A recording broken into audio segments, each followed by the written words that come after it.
নমস্কার। যুক্তি তর্ক সঙ্গে অর্কই আপনাদের স্বাগত। আপনাদের সঙ্গে আমি অর্কপ্রভ সরকার। আপনাদের কৃতজ্ঞতা জানাবার তো কোনো ভাষা নেই সহযোগিতা করার জন্য। আশা করি আগামী দিনেও আপনাদের সহায়তা থেকে বঞ্চিত হব না। থ্যাঙ্কস বাটনে ক্লিক করলেই সুপার থ্যাঙ্কস, আপনাদের সহায়তা আমার কাছে সরাসরি পৌঁছে যাবে। দেখুন, ইন্ডিয়া টুডে গোষ্ঠী তাদের 50 বছর পূর্ণ করেছে এবং দীর্ঘ 25 বছর ধরে তারা একটা এক্সারসাইজ নিয়মিত করে, সেটা হচ্ছে মুড অফ দ্য নেশন। এবার তারা সি ভোটারকে সঙ্গে নিয়ে করেছে। সেই মুড অফ দ্য নেশন সাম্প্রতিক যে সমীক্ষা তাতে কি উঠে এসছে যে এনডিএ 352টা আসন পেতে পারে এই মুহূর্তে ভোট হলে, আইএনডিআই এ জোট পেতে পারে 182টা আসন, আর বিজেপি পেতে পারে এককভাবে 287টা আসন। অর্থাৎ 10 বছর প্রধানমন্ত্রী, তারপরেও 1.5 বছর হয়ে গেল, 11.5 বছর প্রধানমন্ত্রী আছেন নরেন্দ্র মোদী, তার অ্যাপ্রুভাল রেটিং কিন্তু মোটেই কমেনি। যাই রাহুল গান্ধী বলুন না কেন, দেশের মানুষ মোদিজির প্রতি তাদের বিশ্বাসটাকে এখনো ধরে রেখেছেন। মোদিজি শ্লাঘাবোধ করতেই পারেন। এবং ইন্ডিয়া টুডে তো আর আপনি ইন্ডিয়া টুডেকে গদি মিডিয়া বলতে পারবেন না, বরঞ্চ ইন্ডিয়া টুডে খুব ক্রিটিক্যাল, এই গোষ্ঠীটাই খুব ক্রিটিক্যাল সরকারের কাজকর্ম সম্পর্কে। কোনো অসুবিধা নেই, তারা নিজেদের যে এডিটোরিয়াল পলিসি সেটা মেনেই চলে। সেখানে বাংলার কথা বলা হয়েছে। বাংলায় কি বলা হয়েছে? যে বিজেপির প্রাপ্ত ভোট 3% বাড়বে, 42%, 39 থেকে 42 এই মুহূর্তে। এটা লোকসভা নির্বাচনকে প্রেক্ষিত হিসাবে বলেছে, তাই বিধানসভার আসনের কথা বলেনি। কিন্তু সি ভোটারের পক্ষে যিনি ছিলেন, আর ইন্ডিয়া টুডে গ্রুপের রাজ চেনগাপ্পা ভদ্রলোকের নাম, তিনি কিন্তু বললেন যে কথাটা আমরা অনেকবার বলছি, প্রথম দিন থেকে আমি বলছি, আমার ভিডিও যারা দেখেন এবার একেবারে কাঁটে টাক্কার, একবারে ফোটো পেনিসের জায়গায় আছে।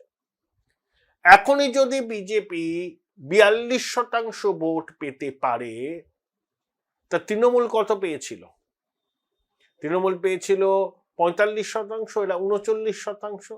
তাহলে বিজেপির ভোট 3% বাড়লে তৃণমূলের ভোট তো ইনট্যাক্ট নেই, তৃণমূলের ভোট 1-1.5% কমেছে, এখন হয়তো 2% difference according to India today.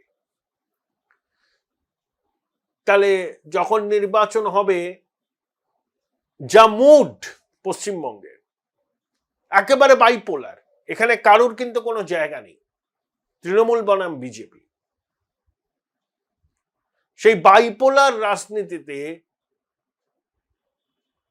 ঘাড়ের কাছে নিঃশ্বাস ফেলছে বিজেপি তৃণমূলের এখনো। তাহলে হিন্দু ভোট লোকসভা নির্বাচনে বিজেপি পেয়েছিল 55%। আমার ধারণা এখনই হিন্দু ভোটের কনসলিডেশন 59-60% এসে গেছে, নইলে বিজেপির 3% ভোট বৃদ্ধি দেখাতো না। এবং যতদিন যাবে হিন্দু ভোটের মেরুকরণ তত বিজেপির পক্ষে আসবে। ভারতবর্ষের সব থেকে বেশি হিন্দু ভোটের মেরুকরণ হয় গুজরাটে, 61%। আমার ধারণা পশ্চিমবঙ্গে 2026-এর বিধানসভা নির্বাচনে হিন্দু ভোটের মেরুকরণের বিষয়ে গুজরাটকেও পিছনে ফেলে দেবে পশ্চিমবঙ্গ। দেখুন, আমি প্রথম থেকে একটা কথা বলে আসছি, আপনারা সহমত পোষণ করবেন কিনা জানি না, ভিন্ন মত করতে পারেন। ধরুন আপনি একেবারে হার্ডকোর বিজেপি সাপোর্টার বা আপনি হার্ডকোর তৃণমূল সাপোর্টার, আপনাদের ভোটে কিন্তু বিজেপি সরকারও করবে না বা তৃণমূল সরকারও করবে না। তাহলে সরকার গড়া বা ফেলার চাবিকাঠিটা কাদের হাতে থাকে? যাদেরকে বলা হয় সাইলেন্ট মেজরিটি। এই সাইলেন্ট মেজরিটির সিংহভাগ এবার পরিবর্তন চাইছেন। ঠিক 2011 সালে এই সাইলেন্ট মেজরিটি কিন্তু বামফ্রন্টের গণেশ উল্টে দিয়েছিল, আর 2026-এও এই সাইলেন্ট মেজরিটির সিংহভাগ পরিবর্তনের আকাঙ্ক্ষাকে হৃদয়ে ধারণ করছেন এবং তারাই কিন্তু ডিসাইডিং ফ্যাক্টর হতে চলেছেন। তারা রাস্তাঘাটে, মাঠে ময়দানে, চায়ের দোকানে সেভাবে নিজেদের রাজনৈতিক মত সোচ্চারে বলেন না, হয়তো ড্রয়িং রুমে বসে বন্ধু বান্ধব আত্মীয় স্বজনদের সামনে হয়তো তারা তাদের মনোভাব প্রকাশ করেন। তারা কিন্তু চুপ করে আছেন। এই চুপ করে থাকাটা শাসকের পক্ষে শুভ সংকেত নয়। কেউ কেউ ভেবেছিলেন নবীন বাবুর মতো একজন দক্ষ প্রশাসক 2024-এর উড়িষ্যার বিধানসভা নির্বাচনে বিজেডি ধুয়ে মুছে সাফ হয়ে যাবে। ওই সাইলেন্ট মেজরিটি নবীন বাবুর সরকারকে একেবারে ছুঁড়ে ফেলে দিয়েছিল। সেই সাইলেন্ট মেজরিটি এবার কিন্তু পশ্চিমবঙ্গে পরিবর্তন চাইছে। তাদের মনোভাবের প্রতিফলন অনেকটাই এসছে মুড অফ দ্য নেশনে। যেহেতু তারা অ্যাসেম্বলির সিটকে প্রেডিক্ট করেনি, এই পার্সেন্টেজে বিজেপি কটা সিট পাবে বা তৃণমূল কটা পাবে সেটা বলা যায় না, কিন্তু এখন যে পরিস্থিতি, এই মুহূর্তে ভোট হলে বিজেপি 125টার কাছাকাছি আসন পাবে, 125টা। তৃণমূল ধরুন পাবে 160টা, আর বাকি ধরুন আদার্স। বা তৃণমূল কমতে পারে, তৃণমূল ধরুন 150, বিজেপি ধরুন 125, 275, 19টা সিট আদার্স, লেফট, হুমায়ুনের দল, কংগ্রেস সবাই মিলে। তৃণমূল 200-র উপর না গেলে সরকার করতেই পারবে না, পারবেই না, শপথ নিতে পারবে না সেই সরকার। আর বিজেপি এখন 125 যদি পায়, ক্রিটিক্যাল মাস পেতে একটু দূরে দাঁড়িয়ে আছে। 2-2.5 মাস বাদে নির্বাচন, তখন হাওয়া আরো তীব্র হবে, প্রচারের ঘনঘটা শুরু হবে। তখন খেলার যে বিজেপির পক্ষে যাবে না তার কি গ্যারান্টি আছে? দেখুন বিজেপি কি ইস্যু করছে, সুশাসন, অনুপ্রবেশ, এবং একই সঙ্গে তারা এবার যে সংকল্পপত্র বা ম্যানিফেস্টো করবে তাতে সেক্টর স্পেসিফিক তাদের প্রতিশ্রুতি থাকবে। যেমন শিল্পে বিনিয়োগ, কর্মসংস্থান, শিক্ষার ক্ষেত্রে নিয়মিত এসএসসি প্রাথমিকের পরীক্ষা, সরকারি কর্মচারীদের কেন্দ্রীয় হারে ডিএ, তারপর লক্ষ্মীর ভান্ডারের নামটা বদলে যাবে, তার অনুদান বাড়ানো, এবং বিজেপি শাসিত রাজ্যে মাতৃশক্তির জন্য যে যে সুযোগ সুবিধা দেয় সেখানকার সরকার, সেটাকেও সামনে রাখা হবে। লক্ষ্মীর ভান্ডারে করে দিদিমণি বারে বারে জিতবেন, এটা তো হতে পারে না।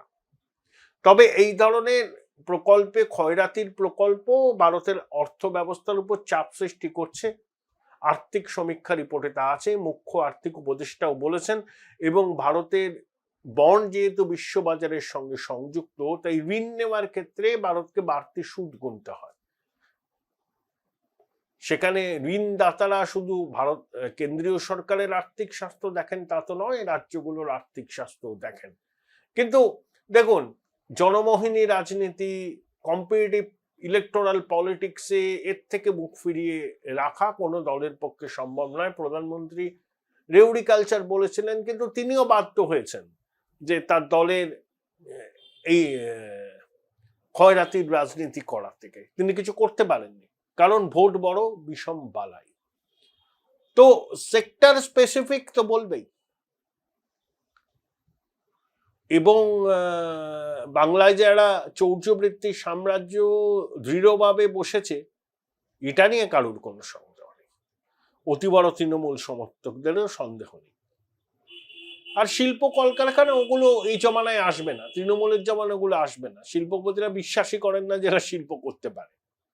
তারা গালবড়া প্রতিশ্রুতি দেন আর বিনিয়োগ করেন গিয়ে উড়িষ্যাতে। ওসব আমাদের দেখা হয়ে গেছে। অমিত শাহ অরুণাচল আসামের সীমান্তে গিয়ে জনসভায় কি বললেন? আসামের 7টি জেলায় 64 লক্ষ অনুপ্রবেশকারী এসেছে। তার মধ্যে গোয়ালপাড়া আছে, ধুবড়ি আছে, নওগাঁ আছে। হেমন্ত বিশ্ব শর্মা কি বলেছেন? যে মিয়া মুসলমানদের সঙ্গে কোনো সম্পর্ক নেই, মিয়াদের সঙ্গে কোনো সম্পর্ক নেই, অসমের ভূমিপুত্র মুসলিম ভাই বোনদের সঙ্গে কোনো বিরোধ নেই, কিন্তু বাংলাদেশ থেকে অনুপ্রবেশকারী তাদের প্রতি সরকারের অবস্থান কঠোর থেকে কঠোরতর হবে। এদেরকে মিয়া বলা হয় অসমে, যারা বাংলাদেশ থেকে অনুপ্রবেশ করে ঢুকেছে ভারতবর্ষে মুসলিম সম্প্রদায়ের মানুষকে। এবং অমিত শাহ বলেছেন 1,26,000 একর জমি অনুপ্রবেশকারীদের হাত থেকে উদ্ধার করা হয়েছে। ডেমোগ্রাফি চেঞ্জ হয়ে যেতে পারে আসামে যদি এখনো ব্যবস্থা না নেওয়া হয়। পশ্চিমবঙ্গেও তো ডেমোগ্রাফি চেঞ্জ হবে না, তার কি গ্যারান্টি আছে? আজ নয় 30 বছর বাদে পশ্চিমবঙ্গে হিন্দুরা যে সংখ্যালঘু হয়ে যাবে না, তার কি কোনো গ্যারান্টি আছে? গ্যারান্টি নেই তো। যেভাবে সীমান্তবর্তী জেলায় ডেমোগ্রাফি চেঞ্জ হচ্ছে, আগামী দিনে তার বিপদ সম্পর্কে আমাদের সবাইকে সচেতন হতে হবে। এটাও বিজেপির প্রচারের মূল ইস্যু। সুতরাং তারপরে ধরুন তো এসআইআর এর অভিঘাত শেষ পর্যন্ত কতটা তৃণমূলকে ক্ষতি করবে, কত নাম শেষ পর্যন্ত বাদ যাবে, সেটা তো আছেই।